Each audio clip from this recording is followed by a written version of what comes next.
নমস্কার, দেখছেন talk to Bangla. আমি অভিষেক রয়েছে আপনাদের সাথে। এই মুহূর্তে যে খবর নিয়ে উপস্থিত হয়েছে, সংসদে কোনো মতেই সরকার কিন্তু মুখ খুলতে পারছে না। সরকার কোনো মতেই তাদের জায়গাটা পরিষ্কার করতে পারছে না। তার কারণ বিরোধীরা এক কাট্টা হয়ে যেভাবে সরকারকে ঘিরে ধরেছে, যেভাবে প্রত্যেকটা বিরোধী দল সরকারকে ঘিরে ধরেছে, তার সামনে সরকার মুখ খুলতে পারছে না। এবং সেই জায়গাটাই কিন্তু প্রতিষ্ঠিত হলো। তার কারণ একদম সরাসরি সরকার বলছেন যে বলুন আপনারা কখন তর্ক করবেন। তার উত্তরে বিরোধীরা একদম উত্তর দিয়েছে যে আমরা তো তর্ক যে কোনো সময় করব, কিন্তু আগে যেভাবে বাচ্চাদেরকে মারা হয়েছে তার ভিত্তিতে ধর্মেন্দ্র প্রধান শিক্ষামন্ত্রী ইস্তফা দিন, সেটা আগে কখন দেবে সেটা আপনারা বলুন, তারপর আমরা বলছি আমরা কখন তর্ক করব।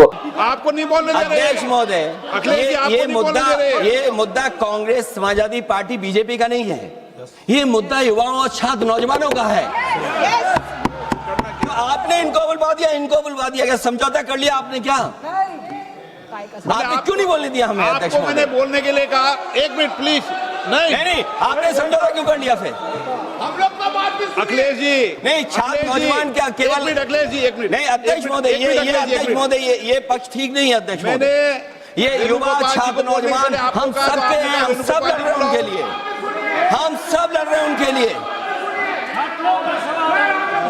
और जब छात्रों की नहीं सुनी जाएगी तो सड़कों पे आएंगे। और जो सरकार ने व्यवहार किया है, इस्तीफा तो क्या है? इस्तीफा तो जब चाहेंगे तब मंत्री ले लेंगे, सदन के बाद ले लेंगे। लेकिन सवाल ये जो छात्रों के साथ व्यवहार हुआ है, उनके हाथ तोड़े, सर तोड़ा, उनके कपड़े फाड़े, क्या बेटियों के कपड़े फाड़ेंगे आप?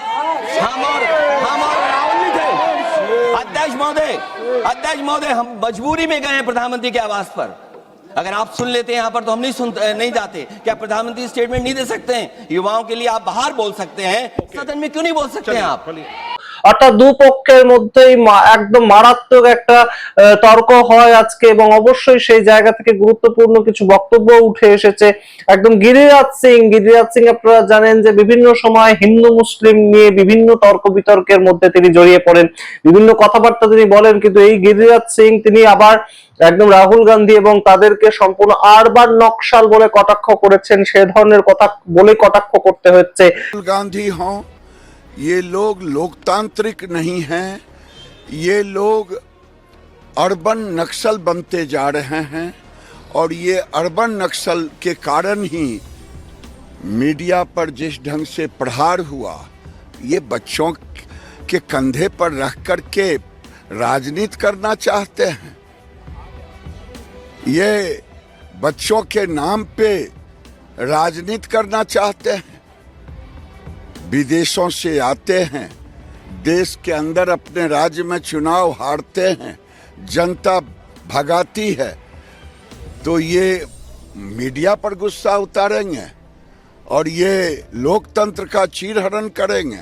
এবং তার সঙ্গে সরাসরি গুরুত্বপূর্ণ বিষয়টা উঠে এসেছে যে ছাত্ররা এই মুহূর্তে বিরোধীদেরকে চাইছে। তো বিরোধী হিসেবে আমাদের তো এটা দায়িত্ব যে ছাত্রদের পাশে গিয়ে দাঁড়াবো, এই কথা বলছেন ইমরান প্রতাপকারী। এবং অবশ্যই সংসদের বাইরে দাঁড়িয়ে তারা প্রোটেস্ট করতে শুরু করেন যখন সংসদ অ্যাডজর্ন করে দেওয়া হয়।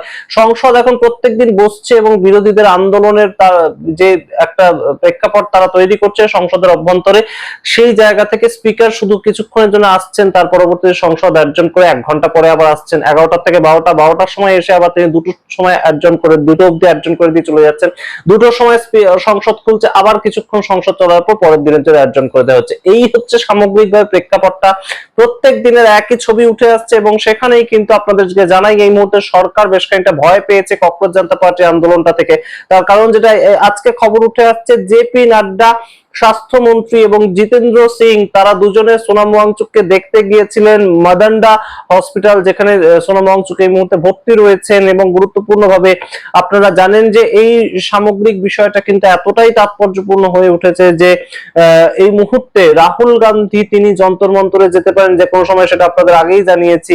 তার কারণ এই ছাত্রছাত্রীরা যে মার খেয়েছে সেটাকে নিয়ে বারংবার কোনো মতেই সরকার মুখ খুলতে রাজি নয়, সরকার আলোচনাতেই বসতে রাজি নয়।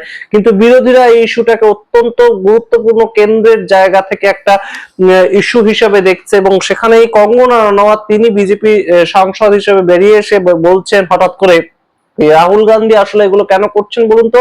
রাহুল গান্ধী প্রধানমন্ত্রী হতে চান, তাই জন্য রাহুল গান্ধী এই ধরনের কথাবার্তা করছেন। এবং जिस तरह से इस देश में जो है घरों को जला दिया गया, पॉलिटिशियंस को जो है वो जला दिया गया, हम वैसा करेंगे। और उसके बाद राहुल गांधी जो है वहाँ पे कल बैठकर उन्होंने जो किया वो बहुत बड़ी एक आई थिंक एक कंसर्न है सबके लिए।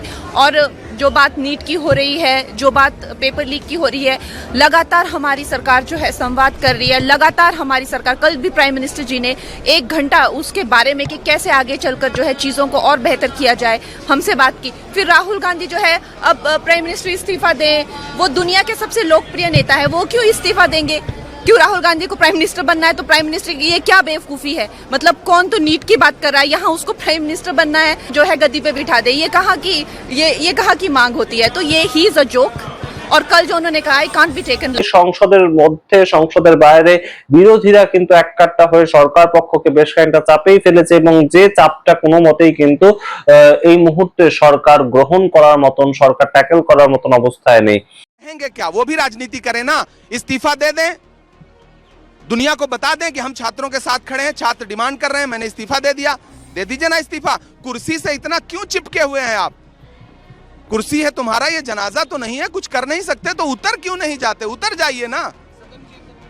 बिल्कुल हर जगह प्रोटेस्ट करेंगे, सदन में, सड़क पे, संसद। আপনারা ইতিমধ্যেই জানেন যে সোনাম ওয়াংচুককে একদম তুলে নিয়ে আসা হয়েছিল, যে সোনাম ওয়াংচুককে একদম 23 দিন তিনি যখন অনশন করছেন তখন কেউ দেখা করতে যাননি তার সঙ্গে। সেই সোনাম ওয়াংচুককে দেখতে গেলেন জেপি নাড্ডা। এটা বড় সড়ো একটা ইঙ্গিত, এবং অবশ্যই ককরোচ জনতা পার্টির সামনে যে কোথাও গিয়ে মাথা নোয়াতে বাধ্য হবে সরকার, সেটা কিন্তু বোঝাই যাচ্ছে। এবং এই বিষয়টাকে যে বিরোধীরা বেশ খানিকটা গুরুত্বপূর্ণভাবে নিয়েছে, এবং অবশ্যই এই বিষয়টাই যে এই মুহূর্তে মূল প্রেক্ষাপটে উঠে এসেছে। যেগুলো ইস্যু ছিল 20 তারিখের আগে পর্যন্ত, যেগুলো ইস্যু ছিল, রাম মন্দিরের তহবিল তছরূপ হয়ে গিয়েছে, তার সঙ্গে ইথানল একটা গুরুত্বপূর্ণ বিষয় ছিল, যে পেট্রোলের মধ্যে ইথানল মেশানোর ফলে গাড়ি নষ্ট হয়ে যাচ্ছে, সেগুলো নিয়ে আমরা চর্চা করছিলাম, বিরোধীরাও চর্চা করছিল।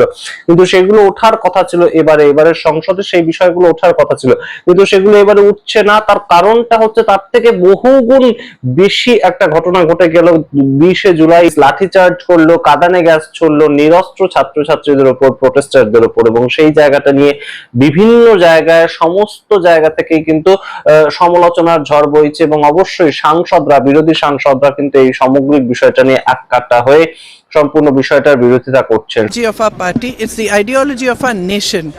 Mahatma Gandhi fought for freedom. It was a unique revolution in which there was zero violence on their part. And I have heard the protesters and students and all also saying that they are not going to be violent. So if people have got hurt, police people have got hurt, or journalists have also got hurt along with the students, it's unfortunate. But please be truthful when you present it to the public, because what we are seeing is that the students are being attacked mercilessly. They are being beaten with lathis, they are being tear gassed, girls are being treated in an obnoxious manner, their clothes are being torn off. How do you think they feel that this is their country, this is their parliament, these are their representatives, this government has been voted in by them, and the youth heavily voted for this government? How do you think they feel? They feel completely betrayed. And I'm sorry, but I don't care what all you people say and what you put on the media and what you present. Our duty is to stand with them. Our duty is to raise our voice in their support. সম্পূর্ণটা আপনাদের সামনে রাখলাম। আপনারা সামগ্রিক রিপোর্টের ভিত্তিতে কি মনে করেন অবশ্যই কমেন্ট বক্সে কমেন্ট করতে ভুলবেন না। দেখতে থাকুন টক টু বাংলা। অবশ্যই টক টু বাংলা ইউটিউব চ্যানেলটিকে সাবস্ক্রাইব করে দিন। ধন্যবাদ।